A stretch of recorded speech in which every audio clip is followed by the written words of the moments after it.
Hey there. So, it took me a little while to get this video started. There's just been a lot going on. I know at my last video, I told you guys we would tell you what clinic we decided to go with. And so I'm going to do my big reveal of that in just a minute. But I just wanted to let you guys know that we are in the beginning stages, the infancy, if you will, of our IVF journey. And I have had some remarkable experiences, remarkably great, remarkably not so great. But I think I already told you some of the not so great parts that we've hit so far with just finding a clinic.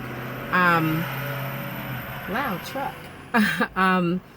So the remarkable parts are when people reach out to me from my social networks and my support groups, and they ask me, of all people, for help, advice, suggestion. And it humbled me because here I am thinking I'm like a doe in headlights when it comes to this, and there's somebody else that is just starting it that knows little to nothing either, and they need help, and we're just all trying to help one another.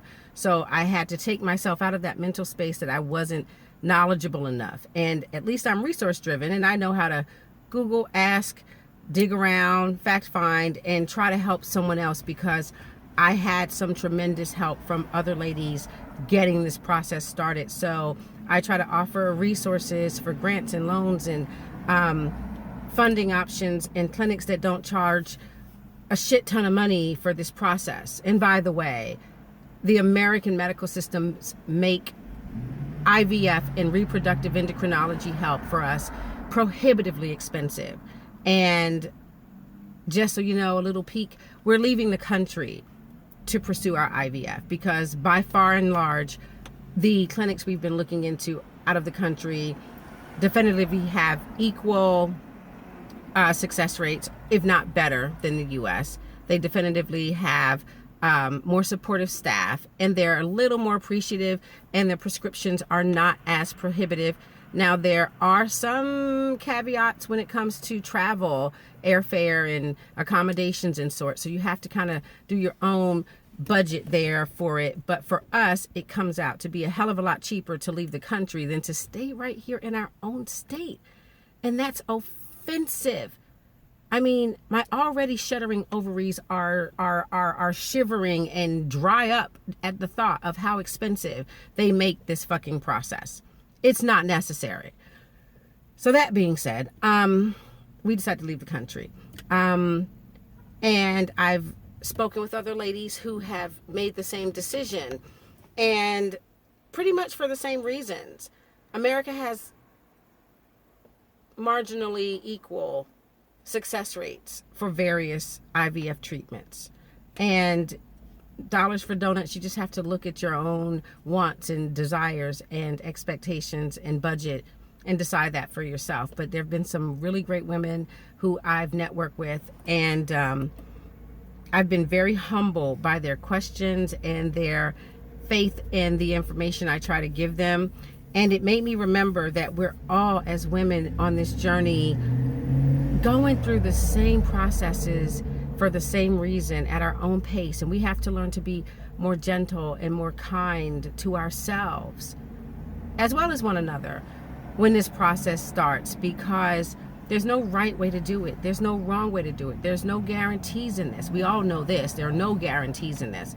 And successes and failures happen at the drop of a hat. And there's nothing that we've done wrong. And there's nothing that we can do any differently that we aren't already doing. And so my message, I guess, overall for this video is just be kind to yourself. Forgive yourself for things that aren't even your fault. Your fertility and your success rates with this IVF process, you know, the fact that you have to do it is not your fault.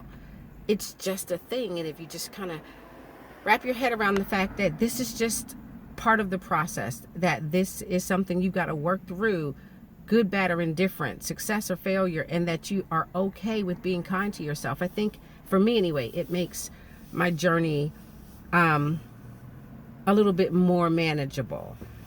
Let's see, any other exciting developments? No, That's pretty much it. So the reasons we chose this particular clinic is because from day one, even when we were working with the first clinic, the reproductive coordinator that reached out to me, he did a lot of hand holding and a lot of question and answers that I thought were trivial.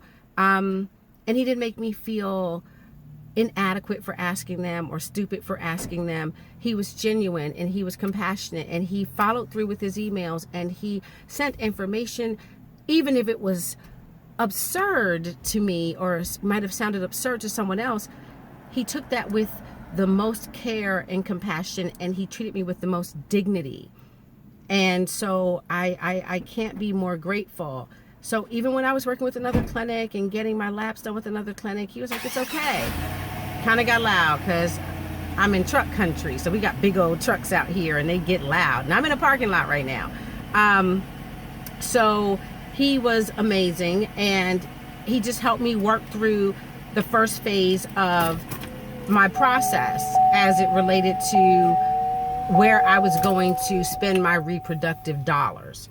And honestly, he never let me fall. He never let go of the fact that this was a very personal journey, and that I had the right to make the choice based on what was important to me and my husband. And he didn't judge. And we needed that, because for us, we need a lot of hand holding. We don't know everything about this process. We don't profess to know. Even once we're successful, we still won't know everything about this journey and this process. So every email, every phone call in the middle of the night, every text message in the middle of the day, everything was just very genuine, and he never missed a beat. And it was more than just, hey, come to our clinic and we're the best in the business and we can create all these miracles for you and yada, yada, yada. No, it was very honest. When he didn't know something, he was like, I don't even know, but let me find out for you. See, I don't mind that someone doesn't know everything. I don't know everything. And I just want honesty and transparency and forthrightfulness. Again, these are words that are going to echo through most of all of my videos. And that's what I got with these guys. So all that to be said, I'm very, very happy and so looking forward to the second phase of anxiety and excitement and stress that comes with IVF, which is I get my protocol sorted out tomorrow. And so without further ado, we've decided to go with LIV Fertility in Puerto Vallarta. Am I saying that right? Puerto Vallarta? My Spanish could use a lot of help. And my coordinator's helping me with my Spanish. Puerto Vallarta. And